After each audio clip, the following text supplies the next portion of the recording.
It's time for Tuesday Night Live Chat with Brian S. Red and John Young.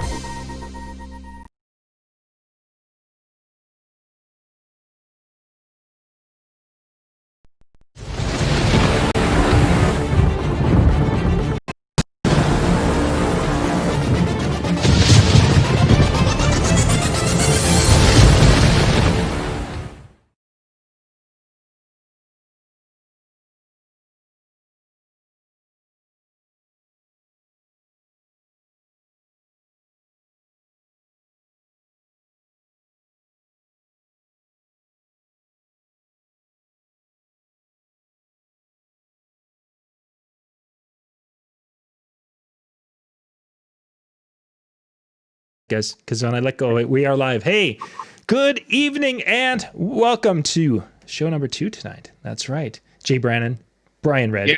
Tonight, they are here to talk about. Sorry, Brian, I just can't finish that. We're here to listen to what Jay's got to. We're here to just shut up and listen. I'm going to try to not talk through the whole show.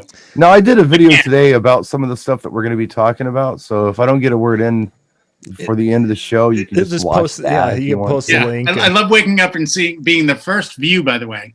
Yeah, I saw that. First view, first comment. I saw that. When I wake up to a BSR video within spinning. Live now. Whoa, sorry. Yeah, we should be, but now we're paused. I'm getting the Makita. There we are. There we are. We're on, but it's really, really laggy. What is going on? What did we have to do last week to get this? I do not know. Okay. We all look happy when we're frozen. Exactly. Yeah, we're frozen. Oh, now we're frozen. Okay. Yeah, I think so. We do look happy though. Okay, so it looks like it's now. Especially you, Brian. You're super happy. Okay. Oh, there we are. So now it should be coming back. It now is showing that we are there. Yep. Sorry about that. I have no idea what's going on with the interwebs tonight. It's not, but yeah. Now I'm seeing it. I've got a green. I'm getting all green here coming. So it's now making a good connection to Restream. Restream's showing me decent numbers. I don't know what. I always said it's another badly dubbed foreign film. Oh, not again. Hey, Jay, you want to fight me? I don't even think you have to do that anymore. It just does it automatically. Oh, it does it automatically? Cool. Yeah. Even better. Yeah, so everything. Yeah, the timing. Oh, there I am. Yeah. The timing looks exactly is it's all linked up going out, but yeah, something happened. Good. So anyway, tonight we're going to do the topics and such, and had the guys talk about multiple topics. But Jay had an interesting weekend with an event, and I actually had a couple of events I helped with this weekend. So we got some things to talk about. Jay, let's kind of dive into what you had going on this weekend.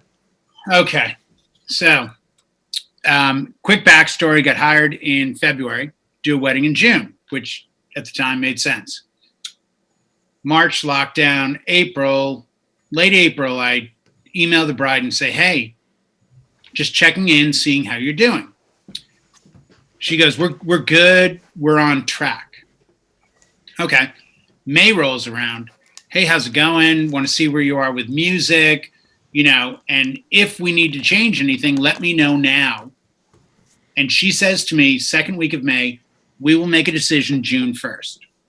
Okay. June 1st comes. It goes, I had my anniversary the 3rd. I DJ'd on like the 6th. So now it's like the weekend of the 7th or the 8th or whatever it was. And I email and I say, I haven't heard from you.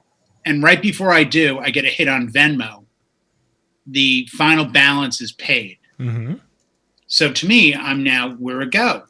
So I'm living in two worlds. The world of, things are bad. There's this terrible virus. What do I do? And I need to pay the bills and I need to work and I have contracts. So once I see we're paid, this voice comes up and I go, perfect. Email, hey, just got the final balance. Here's your receipt. How's it going? We're good to go. Okay, we're good to go. Yep, we're good to go. Great. Let's talk in the next day or two. We go over the details. Everything's cool. And I say on the phone, So where are we? Meaning, where are we with the event? She says, I've spoken to the venue. They're all good. Photo's good. Officiant's good. And then she says to me, are you good with everything? And I said, absolutely.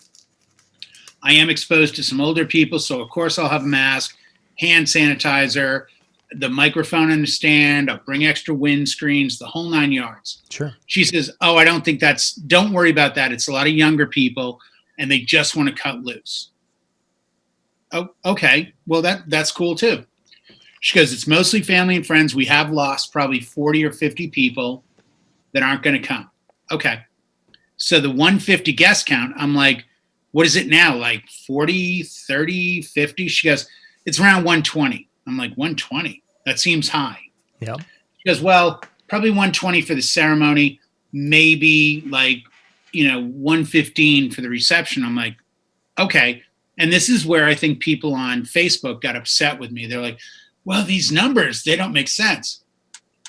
This is me. I have a job to do.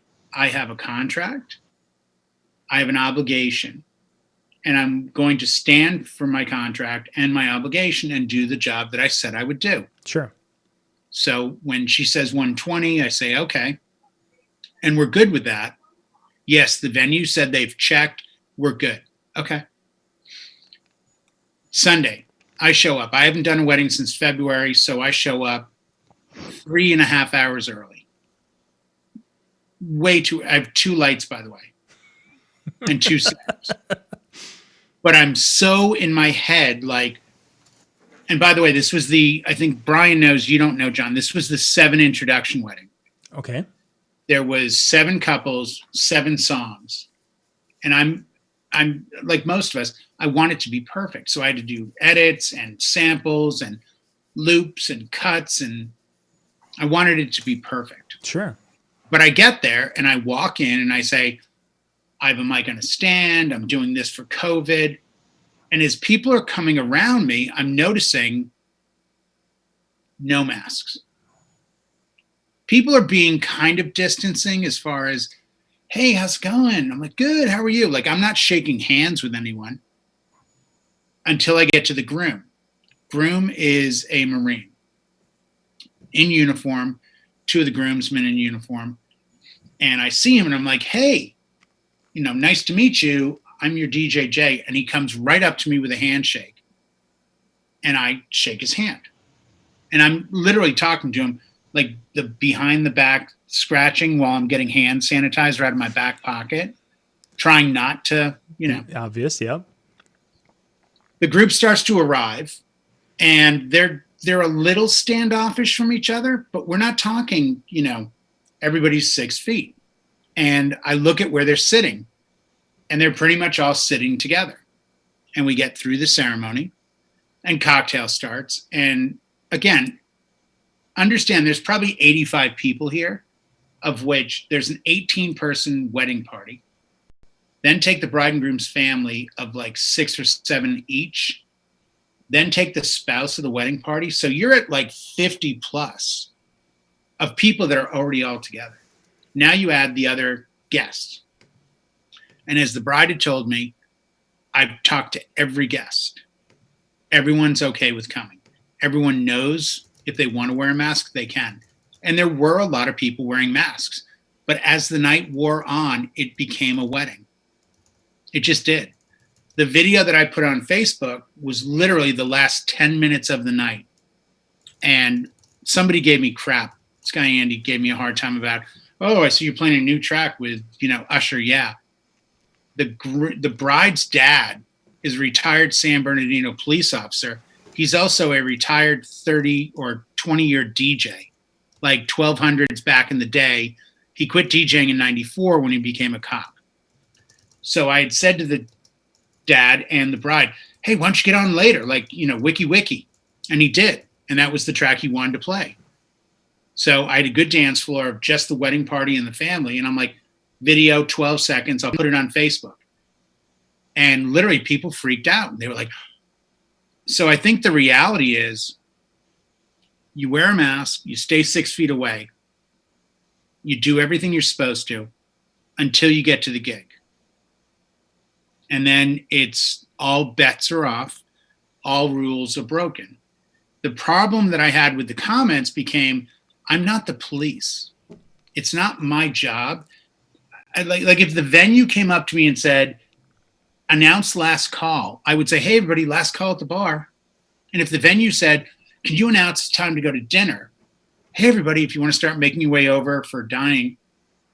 But nobody ever came up to me and said, can you tell everyone to be social distancing? Yep. Can you tell everyone to put on a mask? And even if they had, as I spoke to somebody today of authority, I was informed that these are mandates, not laws. So supporting a mandate isn't the same as supporting a law.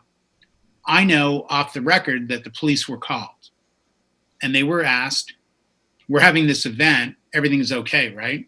And the police were then responded with, yeah, you're fine. So all these green lights are coming up. I'm just the DJ. Mm-hmm. I feel like Elton John's, don't shoot me, I'm the piano player, or don't shoot the piano player kind of a thing where it's like, I'm just here to play the music. But suddenly everyone feels I'm supposed to affect how the event runs during this difficult time. You know what? I have no regrets. I'd DJ a wedding tonight, and I would do the same thing I did then. I brought 2 masks, hand sanitizer. I did my best to keep distance. I will tell you how insane it got with the distancing. And if I can pull it up, it would be even better. I went out of my way it was a private residence. So if I had to walk a straight line to talk to people, I had to go through a crowd. I would go out in front and around the house. And I can't pull it up right now, but I looked on my phone on Monday, and my average walking last week was like 2.3 miles. Sunday was 5.9. Sort of going around. Because I was literally going up and around the house because I live in 2 worlds. I have my wife and children to protect, mm-hmm. but I can't protect them if I don't get paid.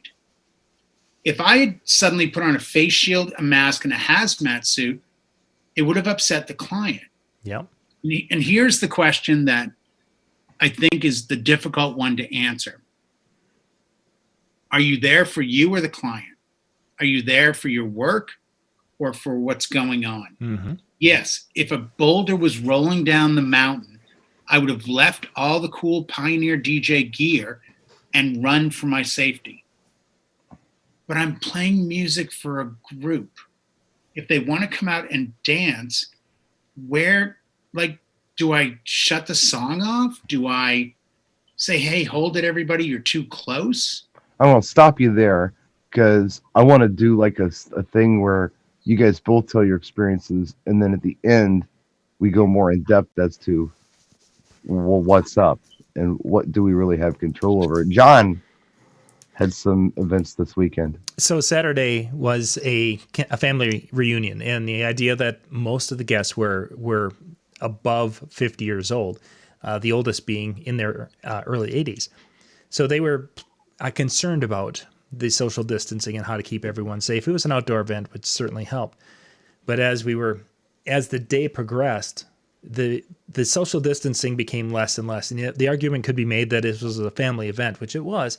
But this was family from Seattle, Northern California, Southern California, really all around. There were more people who drove, I think there were a couple that flew, but most of them drove in. There were more people that drove in from California than there were, that type of thing. It was. How many people? There was probably about 70 that were there. Okay. So it was a nice crowd. From local area here, there were maybe 10. Private residence or private residence? Yep, behind a kind of a little 5-acre area there in the backyard. Okay. And they had a nice sized tent and things. The intent was to have the sound around the area and to be kind of creating that soundtrack as we've talked about, because they didn't think there would be any dancing. Well, you get to a point in time. What's the first dance song that they hit their patio dance floor was "Thank You for Being a Friend" from Andrew Gold. They started with that, and then it became, can you play this and can you play this? And before long, you've got 25 people out there on that little 20 by 20 patio area doing the Cupid Shuffle. there was no way. And as you're up there performing and doing your thing, even though before the dance started or dancing happened, people were coming up to talk, and there wasn't any of this 6 foot away thing. People were coming up there, and in some cases they knew me because of being local and wanted to come up and say hi because they hadn't seen me for a while, what have you. They were just the social distancing. It wasn't there, not a bit. Nope. So, what are your concerns at this point, John? My concern is, as an industry, I think we're going to probably be looking at in the next, if we continue to see the cases do what they're doing. There was an attorney wrote an interesting article, and I shared that in the DJ and TV Insider area. And what they had talked about is the legal doctrine of public policy. And when things aren't following the legal doctrine of public policy, basically, if it's recommended to be wearing masks, as the mandate that Jay was referring to, if we as an event aren't able to do that, then someone's going to have to step in because there's going to be an influx of cases or a growth of cases in this situation. I think what we're going to see is the realization that we as DJs can't control and stop dancing. If there's going to be a DJ there and there's going to be people there and there's going to be alcohol there, there's going to be dancing and there's going to be people getting way too close for what they should be doing. I could see where we're going to have a problem where they might just get to the point where we will. The church side of it, many states have said they're not going to touch churches. They're going to have cases that are going to blossom in churches. That's up to the churches. But I think when we get to the celebrations and DJs and weddings and even in bars, we may get just shut down, and it could be a period of time where they're saying, you know what, that's just too risky a behavior. We know we can't control it. Let's just not allow it. And I'm afraid we're going to see that this fall.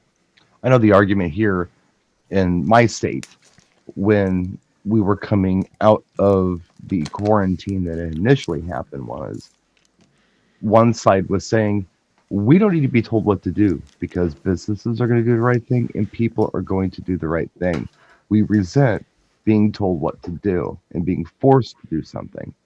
We'll do it on our own. We'll be responsible. And as soon as there was like an 8-hour, literally like an 8-hour window of time between we got rid of mandatory quarantine, but we don't have rules set up for phase 1, there was like an 8-hour window where there was nothing. Mm-hmm. And people filled the bars. They didn't care. It was like they got out of detention. And it was just Wild West. But they shut that down immediately the next morning and said, no, Yep. you can't do this anymore. So, unfortunately, and I don't think we can count on anybody to do the right thing. Not as a whole. I know there are individuals who have every good intention of doing it. Even walking into an event have every good intention of doing the right thing.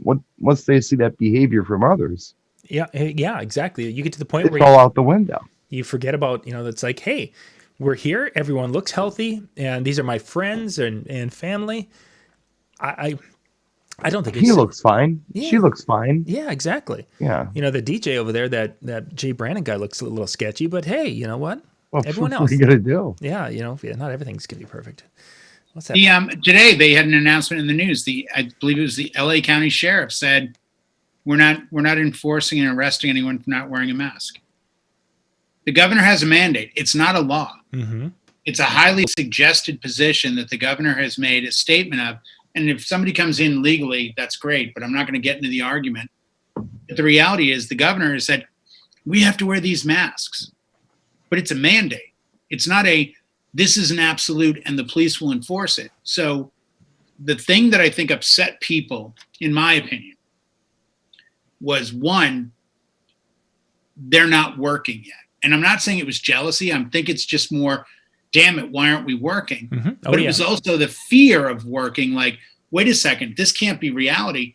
Well, I'm here to tell you, if you have an event in the next month, this is reality. This is, yes. I don't care if they all wear a mask coming in. I promise you, they're taking them off. And they're going to be dancing close. Right here next to you, talking to you about what's the next song you're going to play. They had no issue coming up. And I did all I could. I moved speakers. I had a different table. I did everything I could to stay as safe as I knew I could stay. But at the end of the night, I had a contract. I made a deal with a client, and this is what I do for a living. Exactly. Now, if you want to pay the bills, I'll tell you what I'll do. I will boycott events, and I won't be part of this problem. But since no one is going to do that for me, I will DJ anywhere anyone pays me to go, with the understanding that I can only control my safety. Mm-hmm. I'm not there to tell everyone, hey, you guys are way too close. That's not my job. And if my client has every right to be upset with me, you go, hey, we didn't hire you to play COVID police. And this is the weird part. I didn't see this coming. I put that video up Sunday night after the event. I got up Monday morning and it was like, boom, on blast. I'm like, whoa, what the hell? Like, where's this coming from? Yeah. And it was a lot of, we're not allowed to do this. You can't do that. Why are you doing that? That's wrong. A lot of things are wrong. People over drinking at weddings is wrong. People being mean is wrong. People being racist is wrong. There's a lot of wrong in the world. The reality is, I promise you, if you have an event coming up, John had one in a different area from me. I promise. Deb in the chill room, the sweetheart Deb, had a wedding 2 weeks ago in Wisconsin. Deb had 100 people. There was social distancing in the beginning. People had some masks in the beginning. At the end of the night, it was a wedding. Yeah. And that's what you're going to see. The masks come off, the dancing starts, and that's it. You can play yacht rock all night long. Doesn't matter. Jay, you mentioned earlier that you're responsible, or basically your responsibility is your safety. That's the part that's going to be disturbing for a lot of DJs, is that social distancing, we cannot keep people away from us.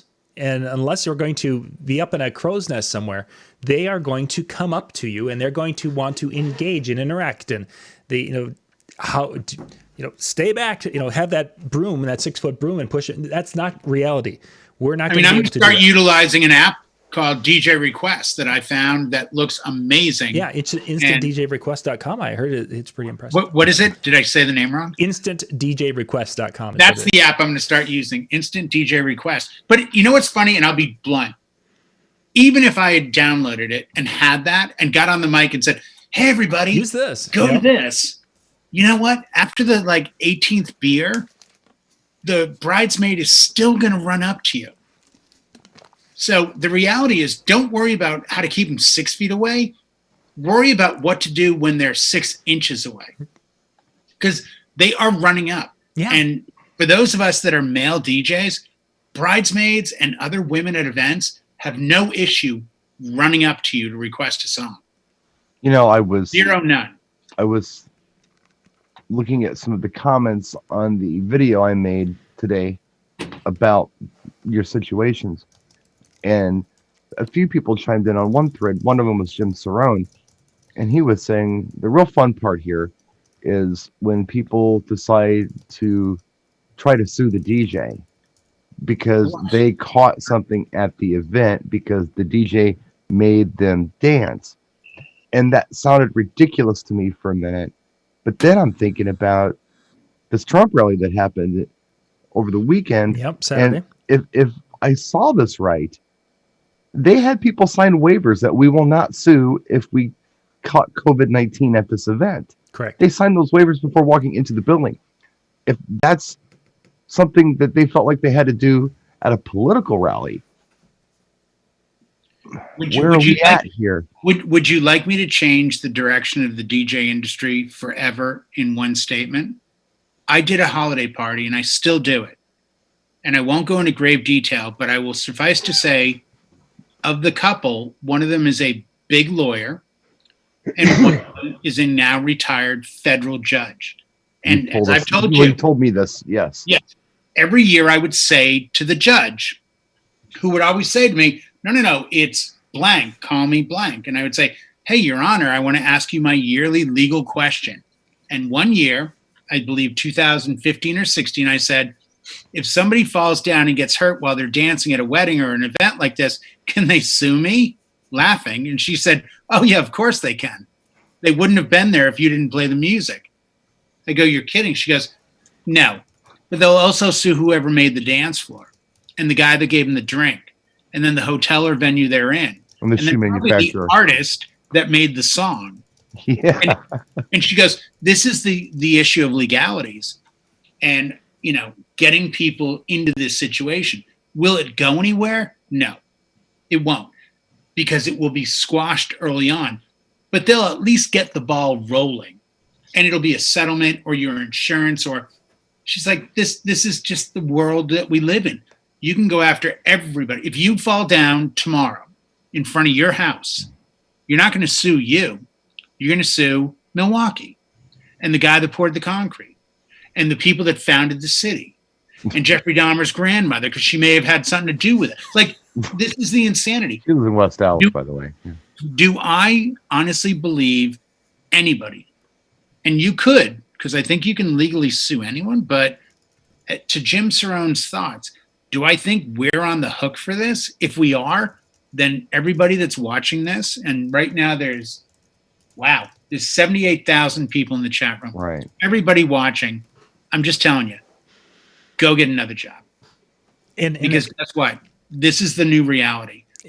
If it's not COVID, it'll be the flu. If it's not the flu, it'll be the cold. Like, where do you draw the line? That's not our friggin' job. We play the music. So we're the on guys that on note, the deck of the Titanic doing this as it goes down.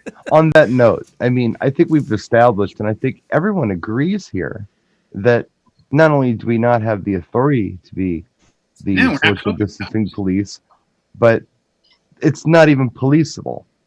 No. It's like you said, it's mandated. It's not law. You want me to tell you your choice? Where do you draw the line? Right. Like, excuse me, Brian, put your mask on. Well, no, I don't want to, but you have to. The governor of this state said you have to. Yeah. Well, so what? Well, I'm a DJ, and I've been given the authority to dictate. No, I haven't. No, you haven't. Yeah, I've been given the authority to play awesome music. To me, Tell you where the bathroom is. What I'm thinking about, and what I mentioned in the video but didn't expand on too much that I shot this morning, was although we are not, I'm not the ethics police at an event. Mm-hmm. Yeah, I don't think that it's my job to decide that this song shouldn't be played because of content. I'm responsible to the point where I play things that are FCC approved, but above and beyond that, I'm not worried about the subject matter. That's not my job. If the client has a problem with it, they can express it to me and we'll work it out. But It's not my job to decide that the radio edit of Justin Timberlake's Sexy Back isn't good enough because the FCC said it was fine, so we're going to go with it. Yeah, but that's a radio edit issue. Like, I'll play radio edits, not swears. Right, yeah. So that I'm not a moral cop. No. So I'm not going to be a social distancing police. The one thing that, and I just want your thoughts on this, guys, both of you.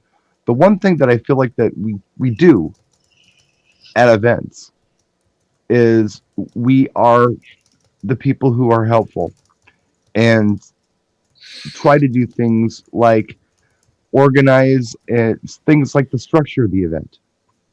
Is there anything, John, I'm curious, that you feel like we can do as DJs to help structure an event that maybe doesn't promote as much dancing, or maybe an event that would be a different type of event than what the weddings have been in the past? Is there anything? I really don't know if we can. And the reason I'm saying this is because somewhere out there, if a bride has it in her mind that she wants to do this, and if I'm saying, we should try to be more safe and more conscious, more socially conscious, there's other DJs out there that will do whatever with that. It's going to be a bumping and grind. I'm going to play bump grind music all night long, whatever they're doing. I don't think that we are going to be doing it. We're going to basically be the players of the music, and what's going to happen is going to happen, and where the chips fall, they're going to fall.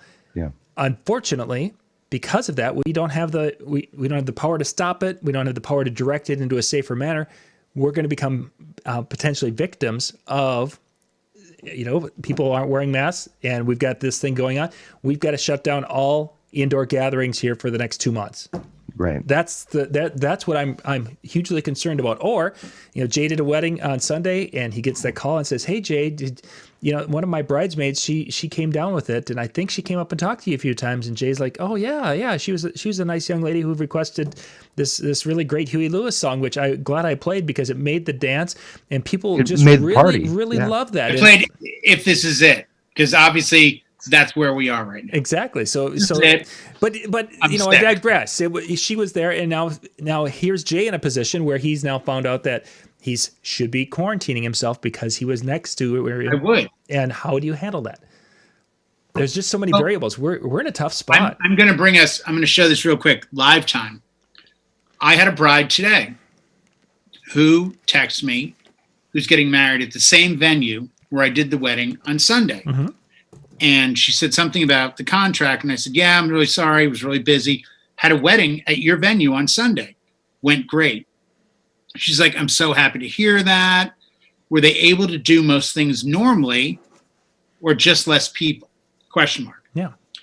And I said, to be honest, it was a full-blown wedding. We had a great time. There was dancing, this and that. And she says, "That's honestly what I'm hoping for." She's getting married on Halloween. By October, we just want to have a full-blown wedding. We don't want to wear masks. We don't want too many restrictions. Well, it's Halloween. It would be appropriate to wear a mask. Yeah, that would actually good. But I have a great quote in the notes I took, Brian. "This is a Halloween wedding, not a Halloween wedding." No, this is a wedding on Halloween. Not a Halloween wedding. Yeah. Because she's like, "It's not a Halloween wedding." I'm like, "So I'm not going to play like Bauhaus all night?" She's like, "No, it just happens to be on Halloween. It's Saturday." But take a Halloween wedding if you can. I had a bride and groom come in one time in caskets with pallbearers. I remember that. Yeah. I would love that. I would love to go type O negative all night in Christian. I'd be stoked. But the point is, this is a woman who's getting married. Her vision of a wedding has been whatever it has been for 20, 30 years. And it's never changed. Mm-hmm. Princess, the horse-drawn carriage, the prince on the white horse. Now all of a sudden you put a mask on everyone and say, "Whoa, get away from each other." This isn't reality to a lot of people. And let's use a number, under 40, under 35, under 30. That group is looking at this going, "Oh, this is insanity. I just want the party that I've dreamt of."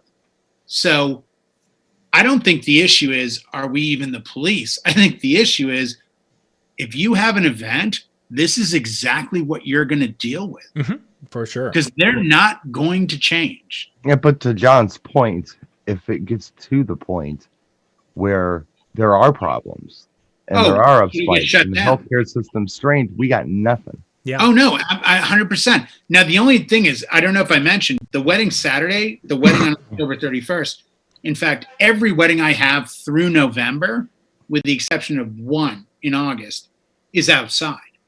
Nice. Every one of them is an outside wedding. The August wedding is an indoor wedding, and I've already had this discussion with the bride saying, "You're indoors. I just want you to know, because I'm exposed to older family members, if things are where they are today, come August, I will be wearing a mask." Yeah. And she was fine with it before she signed the contract. I love to just get back to where we want to be, but nobody does what they're supposed to. Responsible drinking is one or two at the bar and you leave. But yet there's always that guy in the corner who's like keeled over. The thing that I don't know if you've ever thought about, Jay, but people like John and I don't have the liberty or have the luxury of having outdoor weddings most of the year round. Exactly. Like you do. Oh, You've got a very small window of opportunity for outdoor events. And I'm jelly this year, very much so. Well, no, and that's the one area that I think is going to be the deciding factor, because I've had people comment offline, and that's the part that I love. I've had so many DJs and vendors, photographers, coordinators message me offline, but they won't put it online, say, "Man, I totally support you. It sucks you're getting beat up over this." And I'm like, "Oh, thank you." They're like, "You're just out there doing your job." I'm like, "Yeah, that's what it comes down to." Yep. But our jobs, for me at least, a lot of it is outdoors. if I was indoors for all these events, I'm going to be honest, I'd be scared like everyone else. But I don't know how people, like, here's the weird part. John's got an outdoor tent wedding. I have an outdoor wedding venue. What if these were indoor? Would these stories be the same? Maybe not. Probably not. Maybe. Yeah. I saw your video, Jay, and there was no indication to me that I saw in that video that it was outdoors. I assumed it was an indoor wedding. Oh, yeah, no, it was. I really did. Yeah. But the perspective the video was taken at, because it was all dancing and lights. Yeah. No. And you I had no. Yeah. I had no clues that I had seen, or maybe I wasn't paying attention. Maybe I wanted to see what I wanted to see. I don't know. No, that's but a valid point. I thought it was considered that. Yeah, no, that was all outdoors. That's just a 4-post, particle share. It changes things a bit. Yeah, a lot actually. I was all outdoors. Hence why all the walking, because I kept walking out to the front of the property. Well, sure. Over. So the property, just real quick, is a house. If looking at the house on the right side, it's a dining area, which just has a roof over it. Then on the left side of the house is a ceremony set up in grass. Behind that is a bar and then a dance floor area with a DJ in between the two. But all of it is outside. At best, you have a roof covering. Like, we had a wedding last September where it started to rain, and it was a real issue because all of the roof coverings are either vines or a kind of a thin tarp that breathes, so water came through it. Sure. And I was like, what's the game plan? They're like, we really don't have one. It's never rained here before. I'm like, oh my. Seriously? They're like, no, this is only our second year being open. They were cool about it, but luckily the rain went away. Right. But yeah, I mean, I think if I was indoors, like even my August wedding, I'm more anxious about that than I was about Sunday because I'm outside. I'm like, I think outside's safer and I can keep distance. I'm not stuck in a space. I've got a July wedding, and that's the case. It's outdoors, so I'm not even thinking about it. I know that I think you'll be fine. Yeah, only going to be 50 people, and I know these people. And so we're actually having You know them, so what? We're actually having a 4th of July party at my mother's house. Cool. My daughter and my mother are putting this together. It's going to be family, but she's got an acre. We've got the shop, we got the patio, there's indoors. Right. There's tons of room on this acre of land for people not to be huggy kissing each other. I'm not worried about it. But they will be. I don't know. I haven't embraced my mother since this happened. I mean, and I see her and I hang out with her. No, but that's you and your mother. I think in general, when people are not that close, I'm just telling you, the human psyche is not to, we're 6 feet away. They're at a wedding and they take their cues from everyone else. Guess where the bride and groom stood? Like that. Yeah. And the wedding party lined up on either side. So the cue was, well, this is how this is presented. So I guess we're good. Yeah. I mean, I thought just like the TV things I see on the news. Oh, wow. Every other row and every other seat and this and that. No. And maybe you will get those. But if you don't, you have to make some critical decisions really quickly. And those are get paid, don't get paid. Well, yeah. And then the message that's going out there, and I'm not trying to be political about this, but these rallies, there's nobody wearing a damn mask and nobody standing 6 feet apart. Even if there's room in the venue to do it, they're not doing it. So that's the message that the federal government's putting out there. So why would you expect anybody else to do anything different, Right, but look at now. The uptick now, it's a 2-week syndrome. Well, 2 weeks ago was all the protesting. Masks or not. I mean, there's nowhere to point the blame, in my opinion. This is the new reality. And the new reality is, you can run through glass a bunch of times without getting cut, but now everything is glass. And you have to really consider what you're going to do to run through. And the reality is, have a mask, have hand sanitizer, figure a way to not offend people like that. As the DJ. Hey, how's it going? Hey, give me 1 second. I'll come over to you, or here's my notebook. Or I had all these grandiose ideas before the wedding. Like, I'll have a note. I even told the bride, I'll have a notebook on a chair and I'll do this. And then we saw Brandon's idea. I'm like, oh, I'm going to totally. And the bride's like, yeah, I don't think many people will have a mask on. I'm like, really? She's like, no, we just want to have a good, fun party. So as her paid employee, what do I say to her? Yeah, I know. No, I'm going to give you a refund and I'm going to stay home and not make any money on principle. Or, you know what? I have a job to do. I made a commitment. I signed a contract and I'm going to honor that. Yeah. Yeah, it's weird right now. This is not a 1 hour discussion. This is going to go on, and I think it's going to affect everybody a little bit different, and it's going to make everyone feel or not feel where they're comfortable. I mean, I told you before we went on that I have family affected by this right now. Mm-hmm. The oldest is 60 or almost, and 60, and the youngest is not even 2 yet. Yeah. And yeah, and there's several of them. So we're all affected in a way that we need to decide. And I told you guys a couple weeks ago, when my town opened up and they were all like, elbow to elbow in the bar, I was the one driving through going, I'm not ready. And I'm not. Yeah.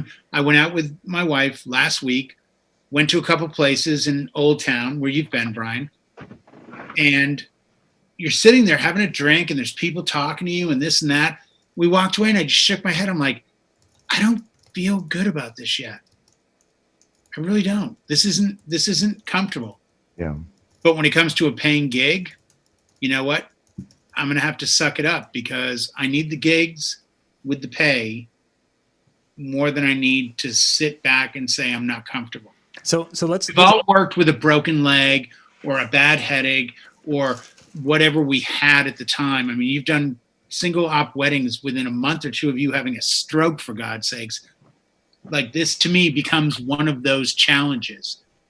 Here's the challenge. Go do the wedding, stay safe, try not to be exposed, do what you have to do, but understand that the client's wants are what the client's wants are, and that's the contract you signed. Well, That's unfortunately, common sense is not common.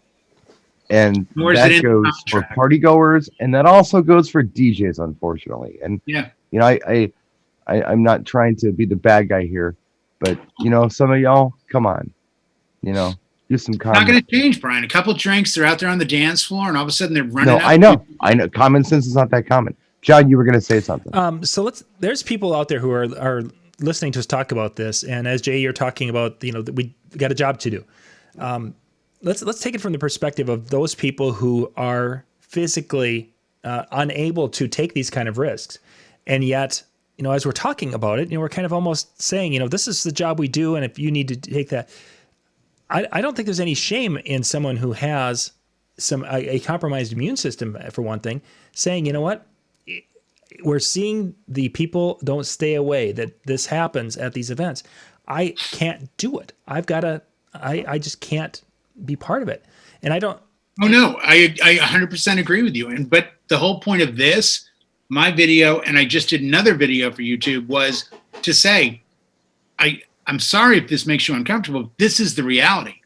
Well, so Jay, didn't you tell us? If you're compromised or if you can't jump in this, I'd rather you knew now so that you can at least lead to the next client and say, hey, I just want you to know, I've talked to some other DJs. I've seen some other weddings. It seems like they're just normal weddings.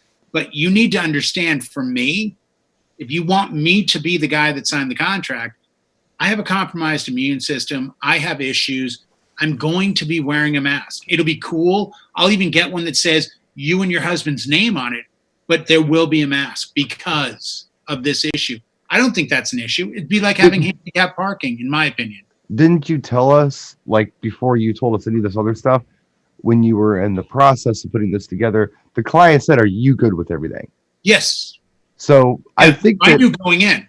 I think the good news is the clients are actually, whether they decide to social distance or not, or believe in masks or not, or whatever, I think most people are at least understanding enough to understand that there may be some vendors, including DJs, who are not cool with this.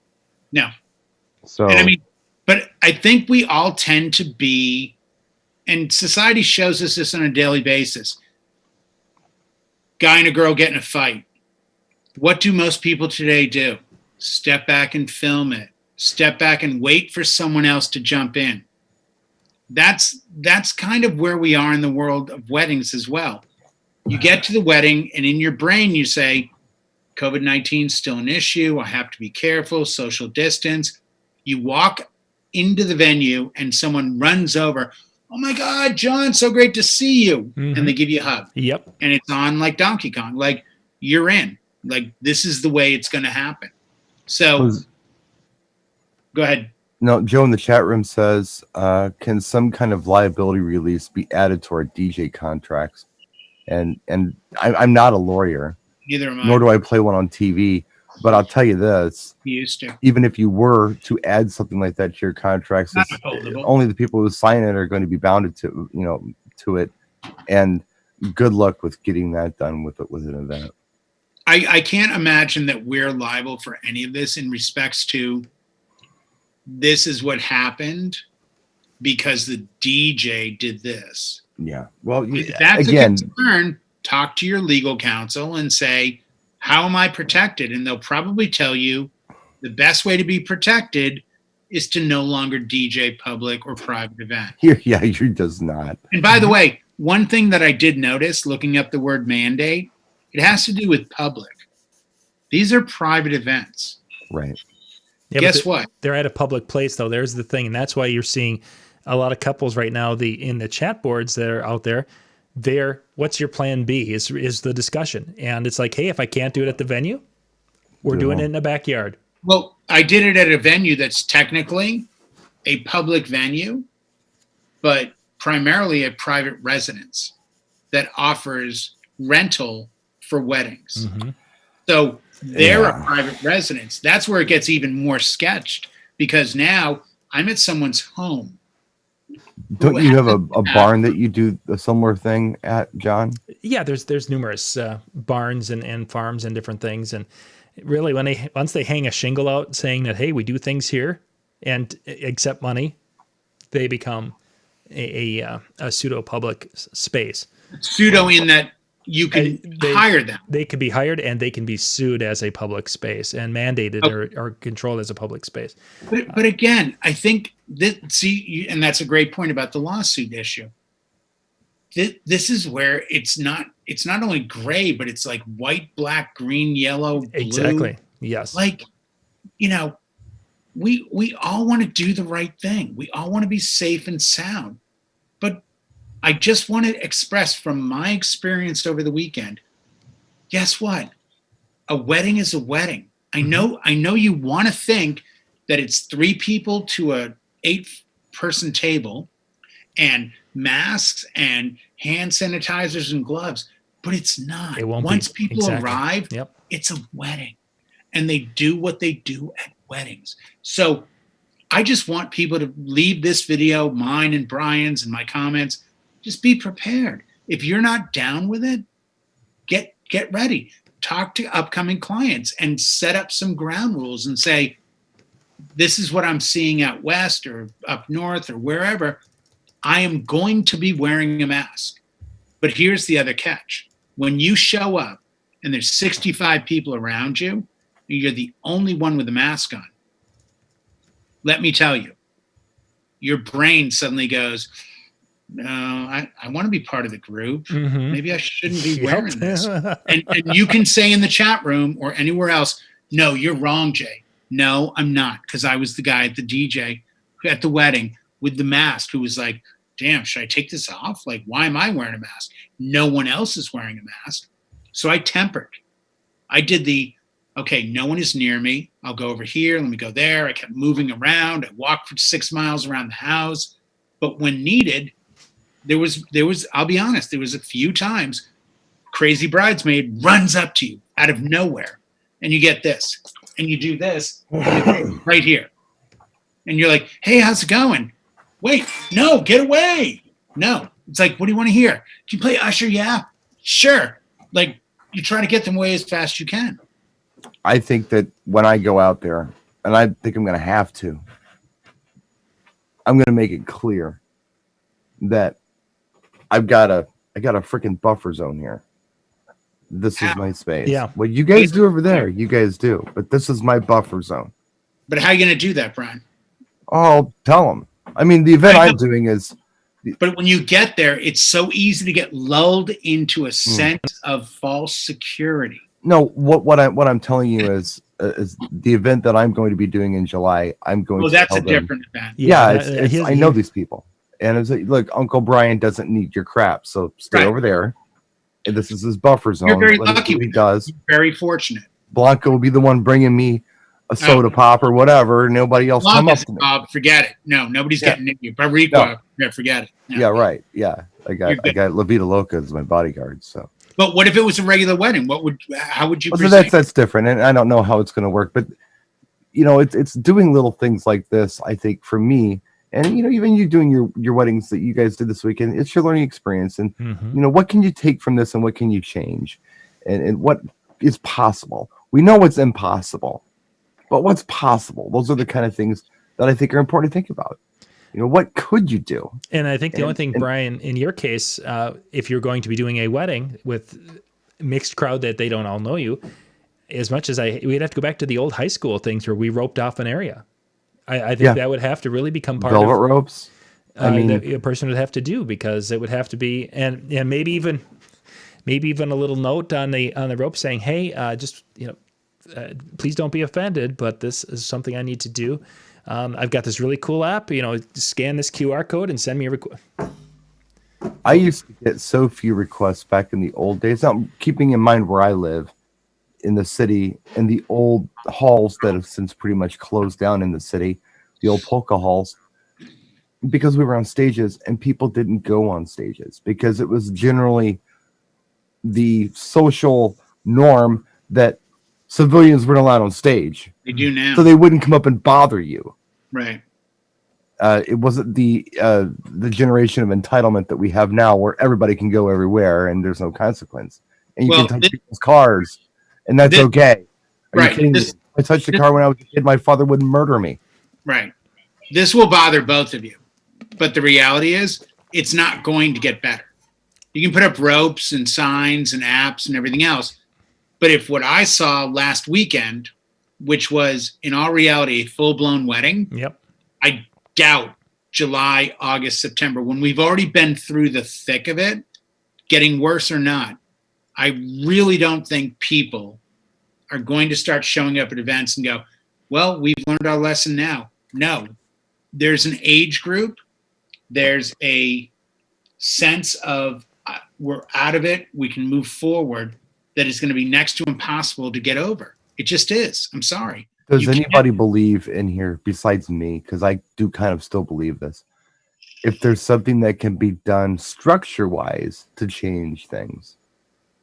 Plexi and a facade. No. I'm not talking about gear-wise or materials-wise. I'm talking about structure. No, I would say the way I'm thinking about this, and I haven't done this. I haven't done the venue. You two both have. But the way I'm thinking about it is, if we do the same thing over and over again and expect a different result, I think that's pretty insane. If we show up and have a grand entrance and then have a dinner and then have a dance floor with dance music, and and you expect them not to dance, it's insane to assume that. Mm-hmm. However, if you were to structure an event different, where maybe there was a grand entrance and a dinner and a cake cutting and no dance floor and not all this time to have the opportunity to get drunk and dance, would that work? Would a restructuring of events help curb this? I think the only way that's going to work is if the venue or somebody has got their butt in the sling or on the line so much that they have to now basically say, you know what, it can't happen because I'm going to get sued, or I'm going to get a fine, or I'm going to be, and you're going to have somebody who's going to be the bad guy. And it's not going to be us. It can't be Jay, because Jay looks like that teen heartthrob from the '60s that no one would feel bad. Blue. So blue. But the reality, Brian, is then you have the venue set tables up on the dance floor. There you go. You don't have a dance floor. Yeah, we'll eliminate the dance floor altogether, and between the we don't have a dance floor. Right, but wait a second. They're dancing near each other. But you don't have. Down to one thing, Brian. You I can don't know. you can get your wish if you can take every bride who's getting married and convince her that weddings aren't what they were.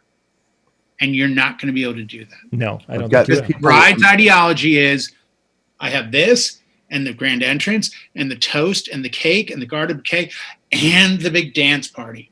And they hire us based on we're good at our job. And our job is to run the grand entrance, make the song for the cake, play the first dance, and then fill the dance floor. Have you ever met with a client and said, my goal tonight is to not pack your floor? Now, you could say that. There are guys out there. Say, I'm not hiring you. I'll hire Jay. Yeah. There are guys out there like Howie Darkstar who have done non-dancing events for some of the Baptist communities and things like that. John, I think you've had some experience with that as well. Yeah, but that's a single example. It's possible, though. It's possible. No, it is. No, to say that it's impossible is... No, Brian, I take that back then. You are right. I have done 7-day Adventists where they said, we don't dance. It's illegal in our religion. Okay, then I'll just play music after dinner. That would be great. We're all going to talk and drink, tea and have cake. Great. And there's no dance floor. Right. But that's not what a wedding is. Well, that's not what a lot of people want. I'm not asking if it's practical. I'm asking if it's what possible. They want. I don't think so. No, I would say no. It's not possible. I don't think so either. I think we're going to be at the mercy of what's there, and unless things change dramatically. If you don't want the circumstances, I hate to be the one to tell you, don't do the wedding, because it's a wedding. I used to say it's about gay and straight weddings. People be like, hey, you've done like 50 gay weddings. I'm like, I have. What's the difference between a straight wedding and a gay wedding? I'm like, nothing. It's a wedding. People show up, they have a celebration, they get married, they have a dinner, they do a cake, toast, and then they dance. Joe is asking about, dance floor timing. One side of the room has the first 15 minutes. No, Joe, you add alcohol and nothing. People are not going to follow those kind of directions. Sorry, folks, it's a wedding. Just like what we talked about in the chill room. Thanks again, John, for the chill room. We talked about it with Deb in the chill room when you guys could drink in the bars. And Deb's like, yeah, here's a photo of the bar the other night. And it was packed. Yeah, yep. And that was like 3 weeks ago. The first night. Like we couldn't even leave our house 3 weeks ago. You guys were out there drinking your butts off. Well, no, that was the 8-hour buffer I was talking about, where it was lawless for 8 hours. And everybody, and again, everyone will do the right thing. You don't have to tell us what to do, government, because people are smart and businesses will always do the right thing. And then that happened. And it was like, well, let's just throw that out the window, because obviously that's not... People aren't going to do the right thing. And businesses aren't going to do the right thing. 100% of brides and grooms today want the best for the guests that they've invited, and they want everyone to be healthy and safe, and they want the best wedding they could possibly imagine. And that includes everything going against everything we just said. Yeah. They want hugs and kisses and closeness and upfront and dancing and on top of each other. They want it all. Yeah. And I guarantee, I'll even go so far as to say the age is 45, 42, 45. Anything under, it's a party. But to John's point, and this is the part that I have reservations about. To John's point, if people don't do something, the right thing, follow mandates, and things get bad, we're done for a long time. I 100% agree. But in the meantime, so what do we do? Take the money and run now? Or, yes. I guess. Yes. I mean, that's really almost... I didn't have a gig in March, April, or May. One in June. Should I have said to them, no, I will not do your event. Oh, you didn't do anything wrong here, I don't think. I don't think so either. No, I don't believe it's your fault. I would do a gig every single day of the week if someone would hire me, knowing what the consequences are, because the game becomes, it's not the gamble, but it's I will do everything I can do to be safe.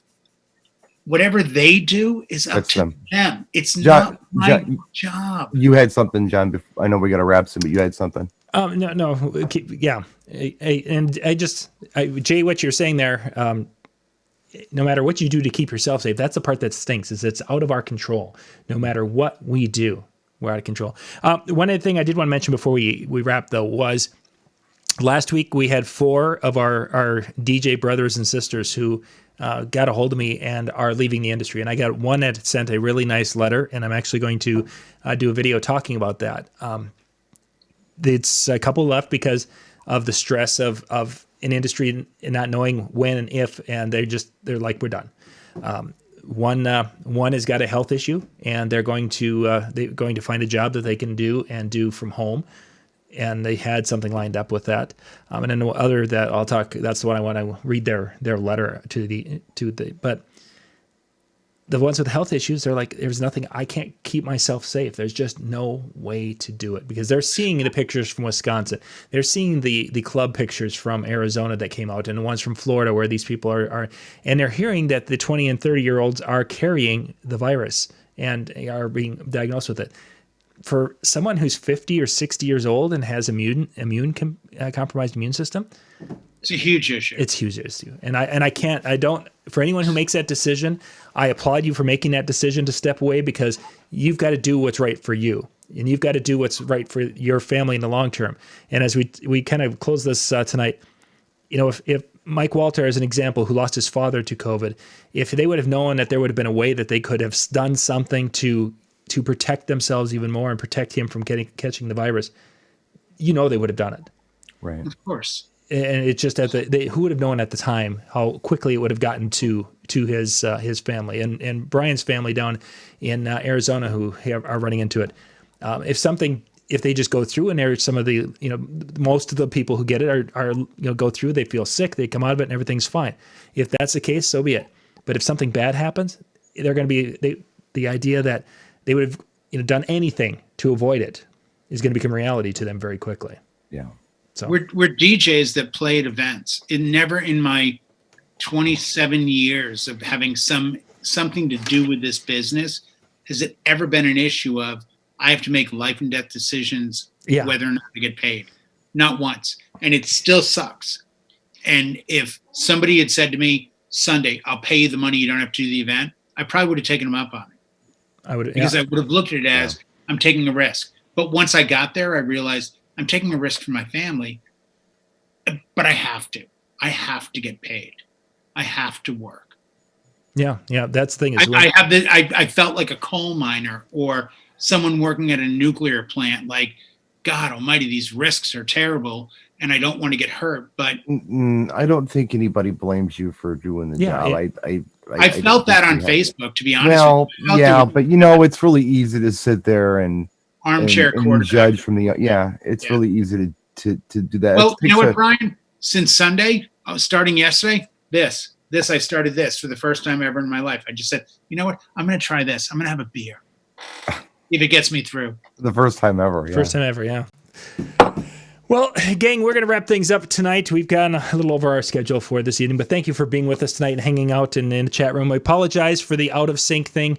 The show will be over, but this audio is probably going to continue for another 4.5 minutes. So that's the way it's going tonight. But yeah, it was another little blip at the beginning of the show. We're shooting a karate movie as we speak. Yeah, we may have to drop all the internet things between Ben's show and this show, because it's now 2 weeks in a row it's done this, and I don't know why. Because Ben's fault. Last night I went weird stuff. 3 shows in a row without a problem, but tonight, who knows what's up with that. So once again, thank you for being with us. The Chill Room. I'm going to put the link into the chat. You guys can grab that.